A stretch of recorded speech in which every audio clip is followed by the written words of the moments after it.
Los docentes universitarios se preparan para una semana de paro. Los decanos también están preocupados por la situación de la financiación. El gobierno nacional sigue sin cumplir la ley de financiamiento universitario. Recordemos que el año pasado la ley fue aprobada por el Congreso, pero el Poder Ejecutivo la veta.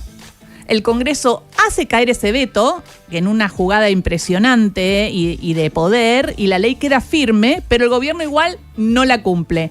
El tema es llevado a la justicia, donde hay un fallo judicial que favorece a los docentes y ordena al gobierno nacional a pagarles un aumento salarial acorde a lo que perdieron por la inflación, 51, 52%, pero el gobierno se niega a cumplirlo. ¿Y qué hace? Lleva un nuevo proyecto de ley para modificar la norma original. Esta nueva norma propone reemplazar el aumento ese del 51 y 52% por un 12% en 3 cuotas. Es joda, a veces parece joda. Para entender un poco más lo que se viene, está en línea Germán Pinazo, rector de la Universidad de General Sarmiento, y Juan Manterola, profesor universitario de Historia, da clases en la Universidad de Moreno y en la de General Sarmiento. ¿Cómo estás, Germán Pinazo? ¿Qué tal? ¿Cómo andan? Muy bien. Encantada. ¿Y cómo estás, Juan Manterola? Buenas tardes, ¿cómo andan? Bueno, primero charlar un poco con Germán Pinazo, rector de la Universidad de General Sarmiento, una universidad relativamente nueva, una universidad importante porque ya debe tener primera generación de licenciados. Contame. Y cómo estás empezando el 2026 a nivel presupuestario. Bueno, hiciste una muy buena descripción del raconto institucional de la Ley de Financiamiento Universitario y de lo que está desconociendo el gobierno nacional. Desconoce dos cosas, desconoce a dos poderes, nada más y nada menos de la República, al Congreso Nacional y al Poder Judicial. El gobierno nacional desconoce la Ley de Financiamiento, que como vos bien dijiste, fue aprobada y se rechazó un veto, que en nuestro sistema presidencial requiere enormes mayorías de ambas cámaras. Es un consenso muy grande el que logró la ley, y desconoce un amparo judicial y una medida cautelar que obligan al gobierno a pagarla, que el gobierno puede apelar, pero debería pagar y debería estar pagando desde diciembre. Y yo lo que podría agregar a esa descripción que vos hacés es que lo que vuelve a ese desconocimiento, una provocación y un acto inaceptable, es que no hay ninguna limitación material de índole presupuestaria que justifique semejante omisión. La Oficina de Presupuesto del Congreso estimó que la Ley de Financiamiento Universitario costaba para el año pasado 0.23 del PBI. Una recomposición salarial del orden del que vos estás hablando, el año pasado era menor, pero suponía alrededor de 0.23 del PBI, no solo recomposición salarial, sino recomposición de becas y recomposición de gastos de funcionamiento. Y el gobierno le propone al Congreso de la Nación, por ejemplo, una ley de reforma laboral por la cual dice que puede dejar de recaudar 1% del PBI. Eso quiere decir que el gobierno dice que no tiene plata para cumplir una ley y un fallo judicial, pero a su vez reconoce a ese mismo Congreso que le sobra 4 veces aquello para lo cual no tiene plata. Con lo cual, lo que el gobierno le está diciendo al conjunto de la sociedad, no solo al Congreso, no solo a los universitarios, es que no cumple la ley porque no quiere. No tiene ninguna limitación material para cumplir la ley y sin embargo no la cumple. No hay ninguna justificación que permita explicar por qué el gobierno no cumple la ley y no cumple un fallo cautelar. Y podría darte 500 ejemplos. Solo con el gasto de intereses capitalizables de la deuda que ha emitido este propio gobierno, solo con el mes de julio del año pasado, se podrían haber financiado 10 años de la Ley de Financiamiento Universitario. Los gastos de un mes de intereses, de los intereses capitalizables que devengó y no pagó, podemos entrar en ese tecnicismo, pero no importa, el gobierno pudo gastar en eso 10 años de la Ley de Financiamiento Universitario. Es una provocación enorme. El gobierno gastó toda la Ley de Financiamiento en 2 días de exenciones impositivas cuando estaba por detonar el tipo de cambio y le regaló a las grandes exportadoras la baja de las retenciones. Bueno, el gobierno ha hecho con el presupuesto lo que ha querido y lo que el sistema universitario está reclamando es llevar el gasto público en educación superior a niveles que están alrededor de un 20% por debajo del promedio de América Latina. Hoy estamos en el nivel más bajo de gasto público en educación superior de América Latina. La ley de financiamiento llevaría el gasto público a niveles que son todavía inferiores, por ejemplo, a los de Chile. O sea, no hay nada en la ley de financiamiento universitario que no se pueda cumplir. Y te doy el último dato y lo dejo hablar a Juan, que tiene seguramente cosas más interesantes que yo para decir, pero el gobierno está aumentando los salarios de los empleados públicos de la Administración Pública Nacional y no los del sistema universitario. El gobierno está decidido, aparentemente, a romper el sistema universitario y está dispuesto a llevarse puestos todos los poderes de la República para hacerlo. Parece que ahí hay algo que excede a lo que pasa en las universidades, que es de una gravedad institucional enorme. Yo te agradezco que vos lo cubras y me parece que es algo que debería ser cubierto de un modo acorde al problema institucional que estamos viviendo por el conjunto de los medios de comunicación y por nuestros representantes en los otros poderes del Estado. Esperemos que la semana que viene sí ocupe todas las tapas de los diarios y los medios, porque lo cierto es que se ve como un plan para hacernos más ignorantes, o aquel que tiene poder adquisitivo o tiene padres que tienen poder adquisitivo pueda estudiar y los que no. Y algo que nos describe a los argentinos es la movilidad social y es la oportunidad que tenía con la educación pública de todos estudiar. Juan Manterola es profesor universitario de historia, está en la de Moreno y está en la de General Sarmiento, pero hay veces, Juan, que hasta tenés que andar en Uber porque no te alcanza. Y te quería preguntar si pensás que esta decisión del gobierno nacional también tiene que ver con una decisión ideológica. Buenas, ¿cómo andan? ¿Cómo estás? Sí, a mí me parece que en el proyecto de país va a ser generoso, porque a veces hasta me pregunto si de verdad les interesa que exista un proyecto de país o es simplemente un proyecto de destrucción del país. Un proyecto basado en servicios financieros, en la extracción de recursos naturales. Ellos piensan que la universidad y la técnica y la ciencia no tiene ningún tipo de sentido. Entonces, no creo, como decía Germán recién, coincido, no parece ser algo porque sí o al azar. Hay un plan directo de ataque a la ciencia. No necesitan personas que planifiquen el desarrollo de las ciudades, no necesitan ingenieros, no necesitan médicos, en todo caso el que lo necesite se lo pagará. Tampoco necesitan, y siempre somos objeto de ataque los que hacemos ciencias sociales, ¿no? No necesitan gente que investigue, que piense los problemas que tiene la sociedad, que intervenga en esos problemas. Por eso me parece que, como decía Germán, esto es un ataque planificado y directo hacia la educación pública argentina. ¿Y cómo sobrevivís con el sueldo que tenés? Si podés contar un poco para la gente que está escuchando la situación que estás viviendo, para que se entienda lo que significa ese 50% de aumento que piden. Sí, el deterioro salarial de los docentes y de los no docentes de las universidades, desde que asumió Milei, estamos más o menos en el 50%, es decir, hace 2 años nos comprábamos con nuestro salario 10 paquetes de yerba, ahora nos compramos 5, ¿sí? Eso para que se entienda. Eso llevó a que muchos y muchas, desde hace un tiempo, nos veamos obligados, porque directamente hoy la discusión es si llegamos o no llegamos a fin de mes, no es otra cosa, salir a buscar otros trabajos. Nosotros el año pasado, con varias universidades, hicimos un relevamiento, una encuesta a docentes universitarios, preguntando por condiciones laborales, y esos datos nos arrojaron que 2 de cada 3 docentes universitarios en el último tiempo tuvieron que salir a sumar más trabajos.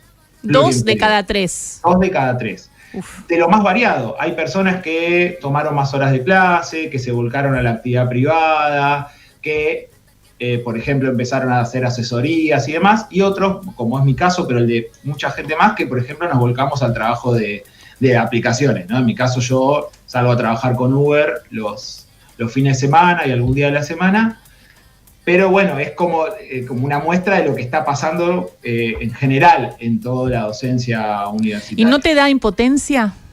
No, sí, es un cúmulo de sensaciones, ¿no? En principio, muchísima angustia, ¿no? También cierta desesperación. Yo en mi caso tengo una niña de 3 años, uno dice, bueno, poder llegar a fin de mes, comprarle lo que necesita, poder pensar en unas vacaciones, salir a comer una vez, eso ya todo cosa del pasado, digamos, ¿no?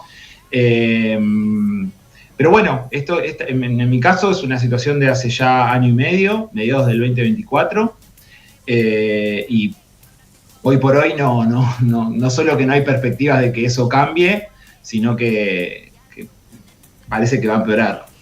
Y por eso el Frente Sindical de las Universidades Nacionales en Argentina, que agrupa docentes y no docentes, que anuncia medidas de fuerza y paros nacionales entre el 16 y el 21 de marzo, la semana que viene, van a estar entonces reclamando mejoras salariales, mayor presupuesto. Hablábamos recién con Cari Brobleski, la productora, de las ganas que tienen sus hijos, los pibes, de empezar a estudiar, pero se va a ver interrumpido esto. Y con razón, veremos si los estudiantes también acompañan o no las medidas. Y también hablábamos con Horacio Marmurek, las colas que veías en medicina, porque lo que está pasando es que las propias universidades están empezando a achicar. Bueno, ahí está la pregunta a ambos, que es esto mismo que van contando, frente a la circunstancia de tener que vivir la docencia, deja de ser una alternativa laboral. ¿Hay gente que ya ha abandonado, se ha pasado simplemente a la educación privada? Sí, a ver, en relación a esto que decía Germán, lo que fue pasando en este último tiempo, tal vez Germán lo puede contar mejor que yo, pero el ajuste que estamos sufriendo, lo que fue haciendo es que la universidad vaya reduciendo o cortando otras actividades sustanciales que hacen a la vida universitaria, sobre todo lo que tiene que ver con desarrollar la investigación, con la extensión, y apostando, como se pueda, a sostener las clases, la docencia, la parte de formación. Esa tarea es la que fue cayendo sobre la espalda de los docentes, que tuvimos que multiplicar nuestras horas de trabajo, nuestro esfuerzo, para poder sostener eso en un contexto de ajuste total, ¿no? Vos recién preguntaban el tema de los jóvenes, de los estudiantes, cómo reaccionan al paro. Obviamente, sabemos que esto es una complicación para el estudiantado. Nosotros venimos haciendo paros progresivos, tratando de denunciar esta situación, diciendo que la universidad no está camino a dejar de existir, a de funcionar como corresponde. Una pequeña anécdota. El año pasado yo estaba manejando el Uber a las 2 de la mañana y llevé a 2 estudiantes que me pedían un viaje, justo iban a un boliche. Era una situación media bizarra, porque yo era el docente y estaba manejando el Uber llevando a 2 estudiantes. Tremendo, sí. Sí, y las escuchaba que decían, me di cuenta que eran estudiantes de la universidad porque decían que estaban medio enojadas con los paros, que no estaban pudiendo terminar las materias. Y yo, obviamente, le dije, miren, yo estoy acá, les expliqué por qué estamos haciendo paro, les conté cuánta plata gano, cuánta plata ganan los docentes. Y la verdad que las estudiantes, al final del viaje, sí, profe, la verdad que tiene razón, o sea, la situación es muy jodida, nosotros obviamente que nos gusta ir a la universidad y demás, pero esa instancia de diálogo hay que construirla porque también lo que yo siempre digo que los sectores juveniles son los más castigados también por estas políticas. Total. El ajuste a la universidad les afecta directamente a ellos. Total. Y hablamos de sueldos de 350.000 unas horas, hablamos de personas que están hace 30 años dando docencia que ganan 1.300.000, y te pone un poco mal cuando ves que, por ejemplo, los senadores, y me sale la antipolítica, ¿no? Que no quiero, pero me da un poco de bronca que el 11 millones sea el sueldo de un senador, que se supone que es como tiene que ganar bien, porque es un senador, tiene que estar un poquito más de lo que se gana bien. Entonces convengamos que con 1 millón no vive nadie. No. Ahí aparece otra cosa que, entiendo como rector, en la administración de una universidad completa, vos tenés el panorama general, Germán, de lo que está sucediendo. Y esto de vestir a uno para desvestir a otros, mientras tenés alumnos que se quejan, que quizás no ven esto. Y después algo que me parece que ya vos has sido muy claro, esto no es que el gobierno no sabe lo que está pasando, es una definición y una decisión hecha, ¿no? Sí, varias cosas. Esto vos decías, vestir a uno para desvestir a otro. En las universidades, el 90%, 95% del presupuesto que recibimos las universidades va directamente a salarios, y con esto también quisiera desarmar algo que el gobierno ya no ha dicho tanto, pero el gobierno tira tanta desinformación que es importante siempre tenerla en cuenta. Las auditorías. El gobierno te decía, no te dejás auditar, ya paró con esa, ya ni siquiera le interesa difundir noticias falsas, digamos, ¿no? Pero 95% de nuestros presupuestos son salarios que son informados todos los meses al Ministerio de Capital Humano. El gobierno sabe cuántos docentes tenemos, cuántos no docentes tenemos, a qué cajas le depositamos esos sueldos y en concepto de qué, y recibimos dinero por eso. El 5 o 10% restante son gastos de funcionamiento y sobre eso deciden los consejos superiores de las universidades. No se puede compensar salarios con los presupuestos de gastos de funcionamiento por la magnitud de la caída salarial, que Juan decía en torno al 50%, y la magnitud de los gastos de funcionamiento. Con los gastos de funcionamiento una universidad paga desde cortar el pasto hasta los insumos para laboratorios, hasta la infraestructura, pasando en nuestro caso por los alimentos del jardín maternal, para el cuidado de los hijos e hijas de los laburantes. Entonces es imposible que con los presupuestos que gestionan las universidades se compense la situación salarial. Eso es importante tenerlo en cuenta, no por falta de voluntad. Muchas universidades el año pasado hemos intentado, a finales del ejercicio presupuestario, con un remanente vinculado a gestiones de recursos propios, dar un complemento salarial, porque es la dimensión más importante de esta crisis es la salarial. Yo agrego un dato más a toda la descripción exhaustiva que hizo Juan. Un trabajador universitario, sea docente o no docente, a salarios de noviembre del 23, en 26 meses de gestión del gobierno de Milei, dejó de cobrar 7 meses. Es como si le hubieran sacado 7 meses de 26. Entonces, esa magnitud es la principal dimensión de la crisis que atraviesan hoy las universidades. Y a eso hay que sumarle que... ¿Y vos que podés pagar la luz, por ejemplo, como rector de la Universidad de General Sarmiento? Eso te voy a decir. Sí, la luz a principios del 24 no la podíamos pagar. Nosotros tuvimos que reinventar un montón de cosas, pero por ejemplo, renovar laboratorios informáticos, renovar software informático. Nosotros tenemos el 30% de nuestros estudiantes en carreras vinculadas a sistemas. Necesitamos renovar equipos, computadoras, servidores. Son equipos costosos. Y el gobierno además, en líneas presupuestarias que no forman parte de nuestro presupuesto, pero que hacen a la vida universitaria y que son una responsabilidad de ejecutivo, como infraestructura universitaria. Juan hablaba de fortalecimiento de la ciencia, que es toda otra dimensión que hay que hablar, porque cualquiera que tiene un buscador de internet sabe que la ciencia en Argentina es producida en el sector público, que el sector privado hace casi exclusivamente desarrollo experimental y que la ciencia básica y aplicada la hace el sector público y la hacen las universidades. El gobierno ha roto ese financiamiento y el gobierno ha ejecutado además 0 en infraestructura universitaria, no 1, no 2, 0 pesos, y este año que ha conseguido que se le apruebe un presupuesto, lo ha sacado de su renglón presupuestario, no existe. El gobierno tiene un sistema universitario que tiene una superficie, como sé, toda la ciudad de Buenos Aires, en términos de superficie con laboratorio, y el gobierno dice que no va a transferir nada de infraestructura. Eso quiere decir que si nosotros con ese gasto de funcionamiento, que nunca han superado el 54% del poder adquisitivo que teníamos en enero del 23, con esa cuota detonada, tenemos que arreglar un aula, el gobierno dice, bueno, eso no es nuestro problema, si se cae un techo no es nuestro problema, en fin, es una situación. Y yo quiero decir lo del paro.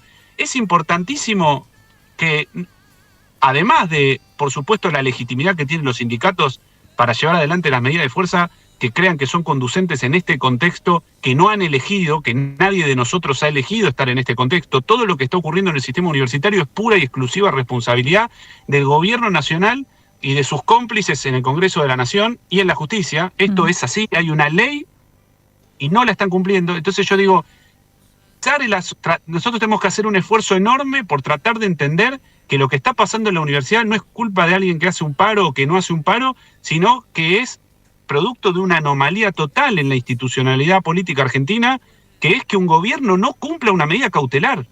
Digamos, acá hay funcionarios a los que les cabe entiendo yo, causas penales por incumplimiento. Una medida cautelar, recordemos, a diferencia de otro tipo de fallo judicial, es un fallo judicial que reclama un cumplimiento inmediato, porque el no cumplimiento inmediato supone una lesión irreparable. Entonces, esto es lo que estamos viviendo en Argentina, un gobierno que está desoyendo todo tipo de autoridad democrática. Y entonces no es ninguna responsabilidad de ningún sindicato o de ningún trabajador que llevado a esta circunstancia elige el paro como una forma de visibilizar todo lo que estamos describiendo.